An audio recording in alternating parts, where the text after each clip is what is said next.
Depuis l'arrivée des 9 fameux membres du CPT à la tête du pays, la crise sécuritaire et humanitaire s'est aggravée, mettant ainsi en crise le processus transitionnel de la transition.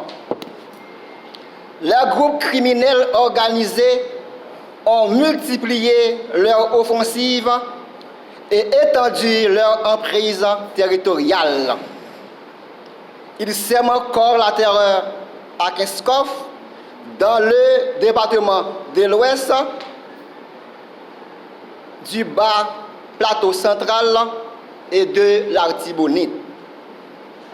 De février à juin 2025, 2600 personnes ont été tuées et 1000 autres blessées. Plus de 5600 personnes ont perdu la vie au cours de l'année 2024. Au juin 2025, plus de 1 300 000 personnes étaient déplacées à travers l'ensemble du pays. Plus récemment, les bandes armées ont massacré plusieurs dizaines de personnes dans la commune de Cabaret. Le constat est cinglant. Notre société s'est effondrée sous le poids de la violence, de l'impunité et du délitement des institutions politiques et morales, de la corruption et d'une gouvernance traditionnelle inadaptée et inefficace. Les autorités de la transition ne parviennent pas à accomplir leur mandat, consistant à créer les conditions de sécurité nécessaires à la tenue d'élections honnêtes et transparentes, crédibles, en vue de renouveler le personnel politico-administratif devant rentrer en fonction le 7 février 2026. Quant au Premier ministre Alix Didier Fils-Aimé, il se révèle incompétent et inefficace. Le népotisme, la gabegie administrative, le clientélisme et la démagogie constituent sa méthode de gouvernance. Grâce aux capitaux soustraits du trésor public, il détient le remote contrôle des bandes armées. Il s'évertue donc à organiser des mascarades électorales à partir des petits arrangements avec les gangs pour passer le pouvoir à des oligarques corrompus. Les élites politiques et économiques ont donc trahi. Ils ont trahi le pays. Impossibilité d'organiser les élections en raison des problèmes techniques et organisationnels liés notamment au déplacement forcé des votants. Gestion catastrophique des problèmes sécuritaires malgré la présence d'une compagnie de mercenaires commettant des bévues en assassinant des policiers, des femmes et des enfants sans jamais neutraliser les bandits eux-mêmes. Perte totale de confiance des citoyennes et des citoyens dans l'équipe au pouvoir. Une méfiance grandissante avec l'arrivée de M. Laurent Cécile à la tête du CPT, comme signe du contrôle total du pouvoir exécutif par le secteur privé des affaires. Gabegie administrative et octroi irrégulier de contrats léonins à des entreprises du secteur privé. mauvaise gestion et échec du processus de réforme de la Constitution et du référendum constitutionnel. Ces constats traduisent l'incapacité, l'incompétence, l'inefficacité et l'immoralité des membres de l'équipe actuelle chargée à gérer le processus transitionnel.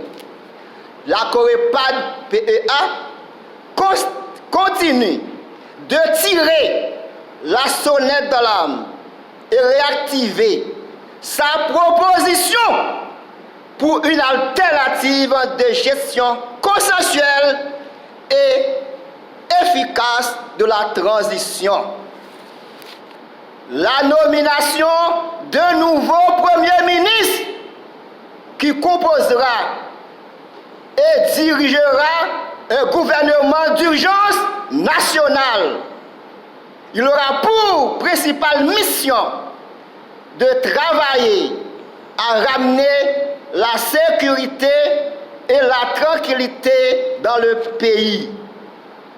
Il facilitera également et travaillera à faire aboutir dans un délai ne dépassant pas 3 mois le processus de dialogue préconisé par le CPT à travers des consultations avec les différents acteurs de la vie nationale. La Corepad PA, c'est vision nous ça pour que transition ça qui pas servi pays en rien, qui pas accompli une promesse qui a été faite d'après accord 3 avril là. Donc le pays a venu effondrer plus.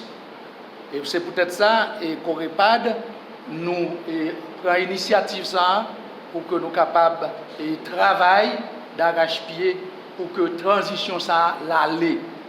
Mais pour être sûr que après le 7 février, eh bien, transition ça pas là, ni gouvernement ça.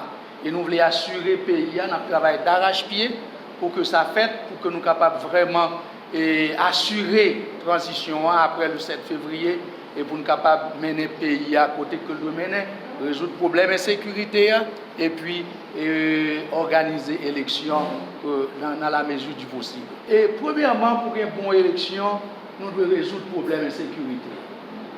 Sans que nous résoudre le problème de sécurité, nous ne sommes pas capables de faire une bonne élection qui est libre et puis qui est transparente. Donc, le premier problème que nous devons résoudre, c'est le problème de sécurité. Parce que nous, le gouvernement qui est en place là, il n'y a pas aucun désir pour résoudre le problème ça, un problème qui, d'après nous-mêmes, qui est très facile. Si nous prenons un problème pour nous résoudre, pour retirer les gangs dans la route là, et puis résoudre le problème là. Mais nous voyons que pas gagner volonté pour ça. Eh bien, Corepad, nous prenons responsabilité ça pour que le problème soit capable de résoudre, pour que le pays soit capable de gagner de vraies élections. Le processus, ça que nous avons, premièrement, nous préconisons un esprit de dialogue. C'est ça que Corepad demande. Commencer avec l'esprit de dialogue.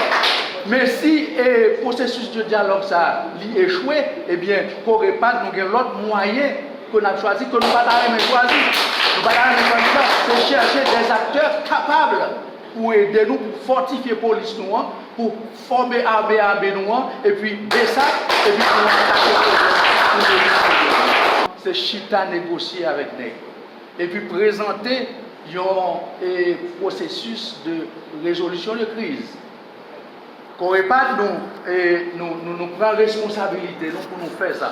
Pour négocier avec tous les acteurs, inclus les gangs, pour négocier ensemble avec eux, parler ensemble avec eux et parler avec toute autorité qui est concernée pour nous résoudre le problème. Ça.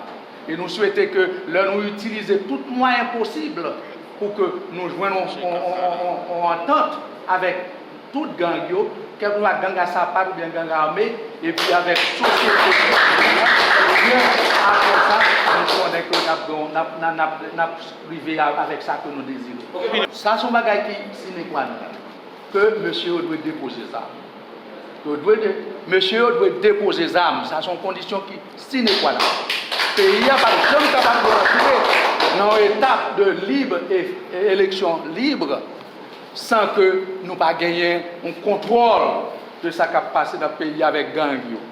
Donc, nous devons déposer les armes et pour déposer les armes dans tout, nous avons rentré dans un dialogue ensemble avec eux. Nous avons des conditions. Pas des marches à suivre,